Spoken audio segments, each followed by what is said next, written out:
And joining us on the show to discuss more on the Ukraine situation are our esteemed guests, Major General Sanjay Meston, strategic and defense expert. A very warm welcome to you, sir. And Professor Sreeram Chaulia, foreign affairs expert, who's joining us on Zoom. Professor Chaulia, well, would you like to come in, sir, at this point? The Major General has asked a very pertinent question. Why has NATO not responded with boots on the ground yet? Economic sanctions, yes, Major General?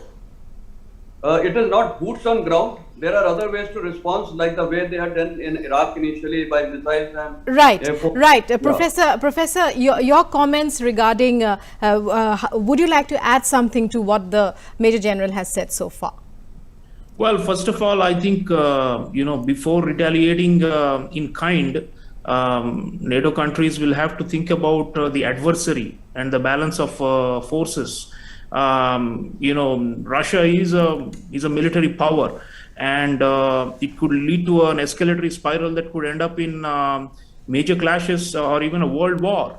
So I think avoidance of broader conflagration is the reason why NATO is not responding through any kinetic action. But one thing must be remembered. I mean, over the last several weeks, as this crisis was building up, NATO countries have supplied Ukrainians with Stinger shoulder-fired anti-aircraft missiles, anti-tank Javelin missiles, and many other defensive weapons. And the Ukrainians are claiming that they are causing losses to the Russians, and it's not like a complete sweep. So I think what the NATO game plan is simply to reinforce its members, which are Poland, Romania, Bulgaria, Baltic republics, where they already have significant force presence, and to fuel some kind of a anti-Russian resistance inside Ukraine. If the Russians go for occupation and try to go for regime change and overthrow, then obviously there is a very significant percent of population in Ukraine that has developed its own identity, especially in the last 3 decades as an independent country, and they do not want to be under Russian subjugation. So they will fuel. I mean, the analogy I can think of is the 1980s. If Russia really is going to hunker down and occupy or quote-unquote demilitarize, as President Putin is saying, and stay there, then you could see an Afghanistan type of a long war of attrition and a guerrilla war against Russian occupation. And I think the NATO forces think that is more cost-effective and rational than to directly attack Russia or any of its columns that are moving into Ukraine right now. And I think Putin, in fact, warned other countries to stay away. And that's where, I think the NATO forces may be worried about escalation and the matter going out of control. And I think it's also too early. I mean, if you look at it's not yet clear what the real intentions are. I mean, Putin says we are just doing a special operation. But if it's actually a move for regime change and complete occupation of the country, then you're going to see, or even annexation of Ukraine, then I think there are going to be significant costs for Putin, and they'll keep rising. So I think there is a limit to how far Putin can go. I don't see this as a one-sided slam dunk for Russia, where they can just gobble up Ukraine. I think there are limits even in terms of the local populations and who supports Russia. I mean, that's in the parts of the Donbas region only. They don't have significant, support in the rest of Ukraine. There's no much pro-Russian sentiment per se. So through brute force, in the 21st century, no country can really invade and occupy a sovereign country. So I think my feeling is de-escalation, because Putin knows the limits of how far he can go. And of course, the sanctions and other things will start biting, not immediately. I mean, they take several months to come into effect. Even in the past, the Russian economy has suffered, people have suffered, if not the, elites in Russia. And there have been mass protests and uprisings also against foreign military adventurism and such things within Russia. So these factors lend some confidence that this is not going to be a kind of a war of conquest. I see this more like a thrust and followed by de facto annexation of the Donbas region, which is the eastern part, which anyway has been under Russian allied forces since 2014-15. And that's about it, because Ukraine proper and then occupation of it will start altering the balance of power in Europe. And that's something much bigger. And it can lead to, war, because next is Poland. If you're really going by the analogy of World War II and things like that, then next is Poland, and that's where NATO forces have very significant presence.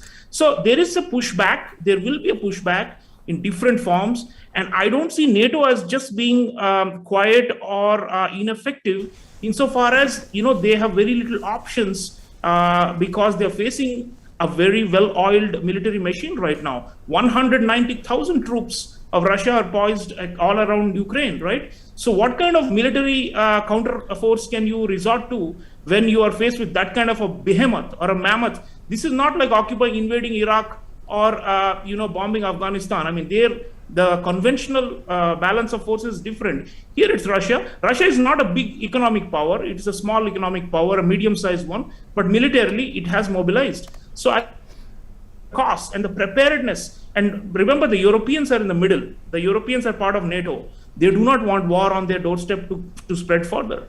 So I think the Europeans will be counseling the Americans, let's just try and work it out, especially the Germans, because they're dependent on Russian gas, on energy supplies and all these things. So I would not say that restraint is a bad option as far as NATO goes. I don't think that if NATO goes full force, we're going to really have a prospect of World War III, and that is best avoided.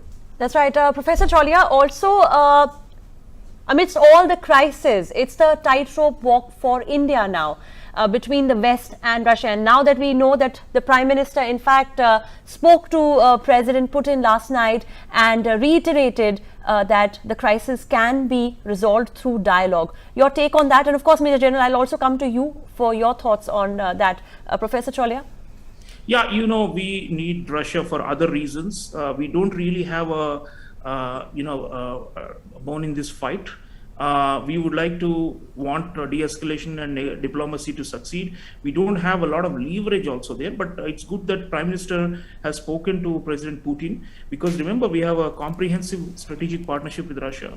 So, and Putin values India. So when Prime Minister conveyed that there should be immediate cessation of hostilities and violence, I think we have made our point. But as far as the legitimacy of the claims go, we have no stake in this. I mean, whether NATO expansion is a problem or whether the sovereignty of Ukraine is a problem, these are all who is provoking whom. These are, they are very emotional matters for the parties to the conflict there in Eastern Europe. We are far away from it. Our focus is on Indo-Pacific and on China, on deterring China.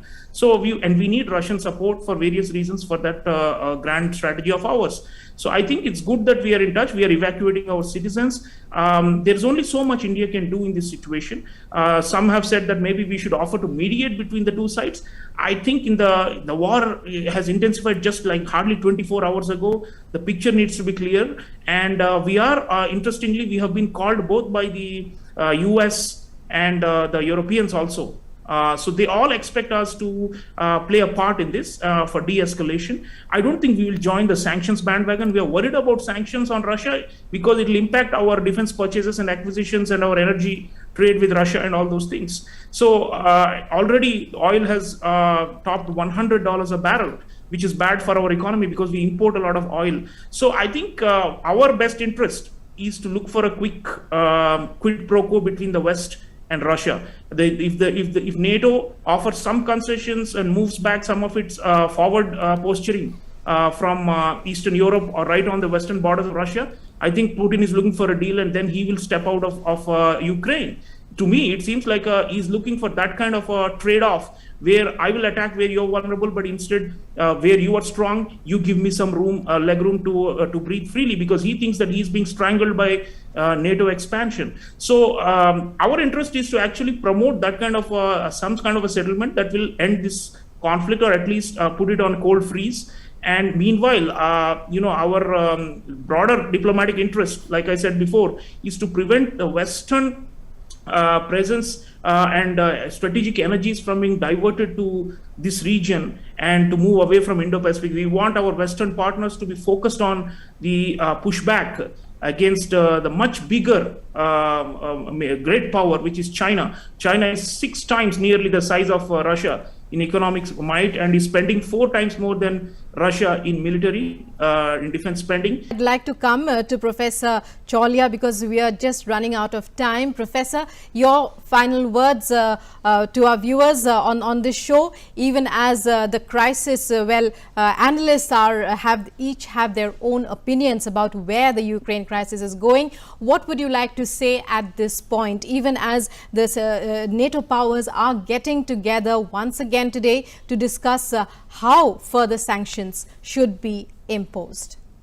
War is bad. War is bad. War is terrible, and it should not be escalated. It should not go beyond a point. I mean, geopolitics is always par for the course. We are now living in an era of renewed geopolitical contestation and rivalry. Russia versus the US is happening, and also China versus the US.